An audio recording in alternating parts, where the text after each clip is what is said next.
According to en.wikipedia.org, N2Pi, search, translate.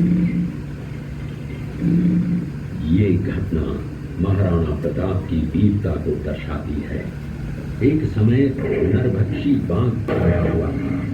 Maharana Pratap ने उस बाघ का शिकार कर उस बाघ को मार डाला। ये घटना महाराणा प्रताप की वीरता की प्रतीक है। कृपया अब आप सब पीछे की तरफ देखिए।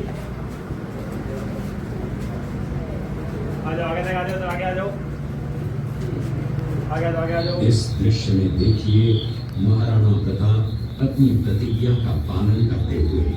महाराणा प्रताप ने प्रतिज्ञा की थी कि जब तक अपनी मातृभूमि को शत्रुओं से मुक्त नहीं करा लेता तब तक न तो मैं महलों में रहूंगा, न किसी धातु के पात्र में भोजन करूंगा, न किसी गद्दी के बिछौने पर सोऊंगा। पत्ते ही भोजन के पात्र होंगे, जमीन ही बिछौना होगा। इस प्रतिज्ञा का पालन उन्होंने 21 वर्षों तक जंगलों में रहकर किया। इस दृश्य में देखिए महाराणा प्रताप वृक्ष के नीचे बैठकर पत्तों पर खाना खाते हुए। इसी कारण हम आज भी महाराणा प्रताप को श्रद्धा व सम्मान से याद करते हुए देशभक्ति की प्रेरणा प्राप्त करते हैं।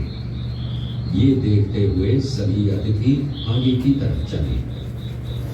की थी उस मां का नाम पन्नाधाय था। पन्नाधाय जाति से गुर्जर थी। वो एक राजकुमार की धाई मां थी।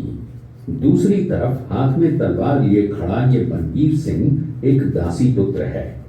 ये कुंवर उदय सिंह की हत्या करके मेवाड़ की राजगद्दी प्राप्त करना चाहता था। एक रात्रि बनवीर सिंह को मौका मिला। वो राजकुमार उदय सिंह के बड़े भाई विक्रमादित्य सिंह की हत्या करके राजमहल की तरफ आगे बढ़ा। इसकी सूचना पन्नाधाय को लग गई। कुछ समय तक पन्नाधाय चिंतित हुई।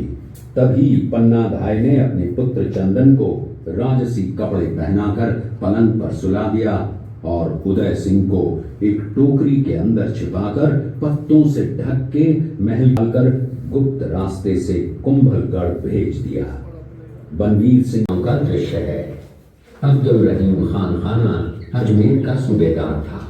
जब वो शेरपुर पहुंचा तब इसका पता कुंवर अमर सिंह को चला, जो महाराणा प्रताप के पुत्र थे। अमर सिंह ने शेरपुर छावनी पर अचानक आक्रमण कर दिया। उस आक्रमण में मुगल सेना में भगदड़ मच गई। मुगल सेना को अपनी छावनियों को छोड़कर भागना पड़ा। छावनियों के अंदर से लूटा हुआ माल व अब्दुल रहीम खान खाना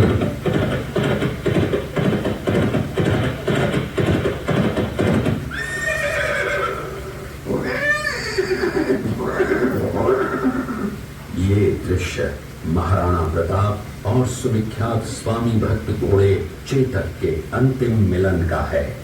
हल्दी घाटी युद्ध के बाद चेतक घोड़े ने 22 फीट के एक बरसाती नाले को पार किया। ये उसी समय का दृश्य है। पास में खड़े महाराणा प्रताप के छोटे भाई शक्ति सिंह हैं, जो पहले मुगल सेना में थे। बाद में वो महाराणा प्रताप की तरफ आए, माफी मांगी और अपना घोड़ा महाराणा प्रताप को दिया। ये देखते हुए सभी अतिथि आगे की तरफ चले। महाराणा प्रताप का बचपन बीता था। इस किले की तलहटियों में महाराणा प्रताप ने अपने गुरु से शिक्षा प्राप्त की थी। ये किला 12 वर्ग किलोमीटर में फैला हुआ है। इस किले पर जब भी विदेशी आक्राताओं ने आक्रमण किया और उस आक्रमण में कोई भी राजा व सैनिक वीर गति को प्राप्त कर लेते तो उनकी पत्नियां वीरांगनाएं अपने सतीत्व की रक्षा करने के लिए जलती हुई अग्नि में कूद प्राणों को त्याग देती थी, जिसे हमर कहते हैं। चित्तौड़गढ़ में 3 मुख्य बड़े जौहर हुए थे। प्रथम जौहर 1303 ईस्वी में रानी पद्मिनी ने 16,000 स्त्रियों वीरांगनाओं के साथ जौहर किया था, सिर्फ अल्लाउद्दीन खिलजी के कारण। दूसरा जौहर 1535 ईस्वी में गुजरात के शासक बहादुर शाह के आक्रमण के कारण रानी कर्मावती ने वीरांगनाओं के साथ किया। तीसरा जौहर 1568 ईस्वी में जब अकबर ने चित्तौड़गढ़ पर आक्रमण किया, उसी समय रानी फूलकुमरी ने 7000 वीरांगनाओं के साथ जौहर किया। फिर भी अकबर का मन नहीं भरा और अंत में हजारों आम लोगों का कत्लेआम करवाकर उन्हें मौत के घाट उतारा गया।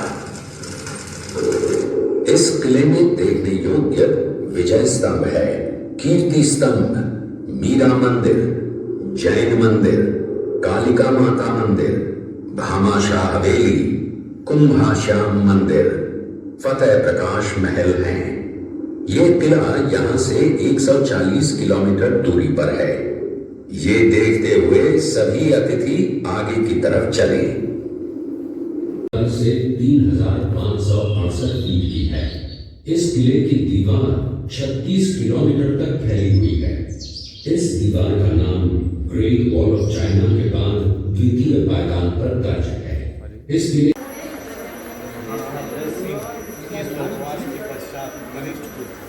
जगतमाल को मेवाड़ के ठिकानेदारों द्वारा राजगद्दी से हटाने के उपक्रम।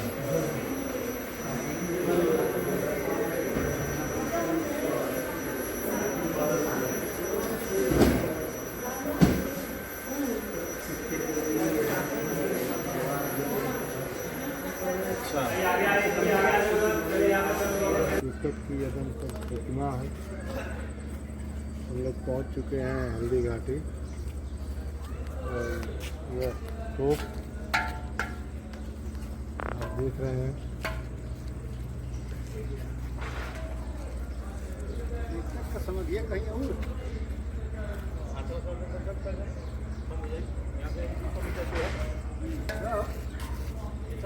ये म्यूजियम है।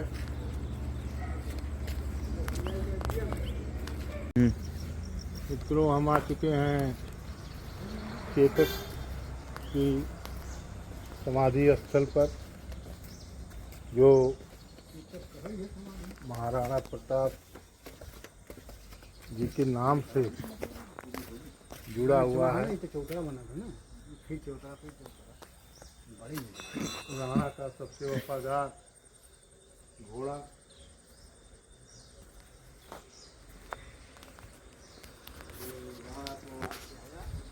हल्दी घाटी युद्ध में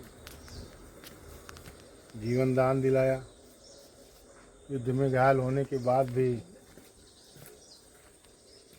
राणा को युद्ध से बाहर लेके निकल जाना बड़ा बहादुरी का काम था। फिलहाल चेतक की समाधि को हम प्रणाम करते हैं।